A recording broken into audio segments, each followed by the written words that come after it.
మీ అమ్మని ఈ 4 మాటలు ఎప్పుడు అనకండి. మీ లైఫ్ లో ఇప్పటికీ మీతో పాటు మీ అమ్ముంటే మీరు ఈ ప్రపంచంలోనే చాలా లక్కీ పర్సన్. కానీ ఏ పరిస్థితిలో అయినా ఈ 4 మాటలు ఆమెనంటే మాత్రం మీకన్నా పాపాత్ములు ఈ లోకంలో ఎవ్వరూ ఉండరు. నంబర్ 1, నువ్వు నా కోసం ఏం చేశావు. ఈ మాట మీ అమ్మ గుండె పగిలేలా చేస్తుంది. డెలివరీ టైంలో ఏదైనా జరగరాంది జరిగితే తన ప్రాణం పోవచ్చు అని తెలిసి కూడా మీకు జన్మనిచ్చిన ఆమెని ఇలా అనడం ఎంతవరకు కరెక్ట్. నంబర్ 2, అసలు నీకేం రాదు.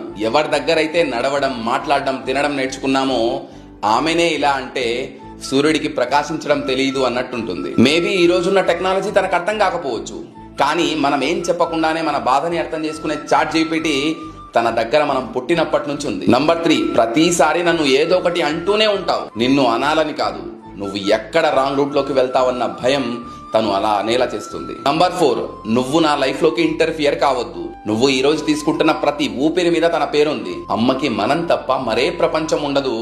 అలాంటి అమ్మని ఇలా అనొచ్చా? అమ్మ మీ దగ్గర నుండి దూరమైన రోజు మీకు అర్థమవుతుంది ఈ ప్రపంచంలో ఏది ఆశించకుండా నిస్వార్థంగా ప్రేమించే ఒకే ఒక్క పర్సన్ అమ్మ మాత్రమే అని. అమ్మను ప్రేమించే ప్రతి ఒక్కరు ఈ వీడియోని లైక్ చేయండి. అమ్మ పేరుని కమెంట్ చేసి ఈ వీడియోని ప్రతి ఒక్కరికి షేర్ చేయండి.